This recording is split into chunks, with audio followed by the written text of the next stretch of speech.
Ever get the feeling like these days music is just one giant remix? Well, you're not wrong to think that. Yeah, We're about to really break it down how digital tech changed pop music forever. I like it. Like Sonic detectives digging through the, what is this, the matrix of music? I love that. Think of it like that we're going backstage to see how hits are made in the age of algorithms, instant downloads, all that. Right, because it's not as simple as pressing play anymore. So track one on this deep dive. Remember when you had to actually find a recording studio? Oh, yeah. It's wild how different it is now. Totally. Like, our sources make it really clear home studios, software like GarageBand. They completely flip the script. So true. Like anyone with a laptop can be a musician now, huh? Exactly. It's not about gatekeepers anymore. From Mozart, writing by candlelight, to Billie Eilish winning Grammys from her bedroom. That's the perfect way to put it. And it's not just the equipment, it's the sounds that came out of that shift. Oh, for sure. Artists didn't have to fit into those boxes that big labels wanted anymore. Right, right. Like, it's no surprise that bedroom pop blew up when it did. Makes you wonder what we haven't heard because people couldn't record before. That is a good point. But if labels were losing their grip, who took over? Hmm. Our sources seem to agree producers are calling a lot of the shots now, right? Yeah, they have a huge influence. Think about Max Martin, Britney Spears, Taylor Swift, Backstreet Boys.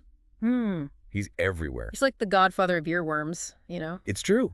And what's fascinating is that it's bigger than just one guy. It's a trend. Phineas O'Connell with Billie Eilish, they changed the game too. Right, they really went their own way. So are producers the new tastemakers? It's tricky. Our sources talk about them almost like sonic architects. Ooh, I like that. Yeah, shaping how pop feels, not just sounds. And they have global reach now, too. That's true. You hear a Max Martin song, and even Yeah. if it's two different artists, you just know it's like sonic branding. Totally. That's a great way to put it. And that global thing, digital tools are why. They can work across the world now, no problem. It's pretty amazing when you think about how much more connected music is now. So we've got more people making music, more kinds of sounds, and these super producers making hits.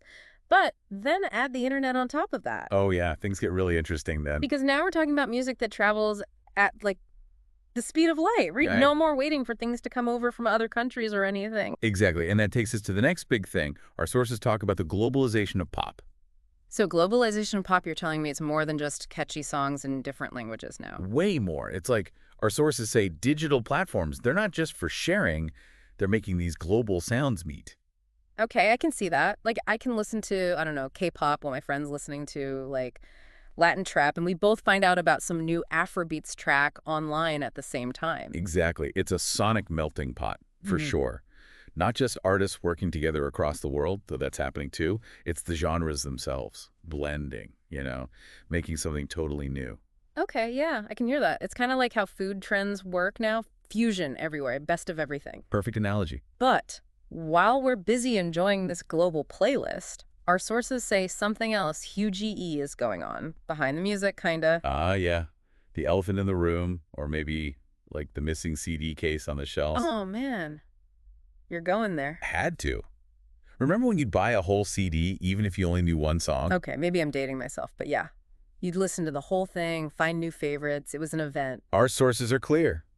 Streaming changed that. Yeah. It's the age of instant gratification. You want a song? You get that song. Right, why buy the whole buffet when all you want is one specific dish, right? Exactly. But here's the thing.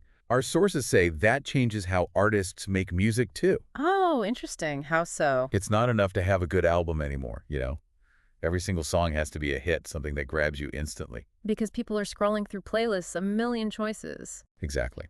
And that brings us to the new gatekeepers. Yeah. Those playlists. It's not radio DJs anymore. It's Spotify, Apple Music curating what we hear. Yeah, it's like they're handing you a mixtape, but it's not even your friend. It's, what, some algorithm? Right. And those recommendations are scary good sometimes.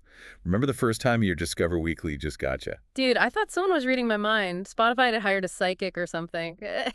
But seriously, how does that, like, data stuff change the music itself? That's what our sources are trying to figure out. On one hand, it's super personalized, right? Music just for you. Yeah, that's cool. But then, what if the algorithm starts deciding what gets made in the first place? Like, we all end up listening to the same 10 songs, just slightly tweaked for each person. It's a thought, right? And it all goes back to this bigger idea. artistic freedom in the digital age.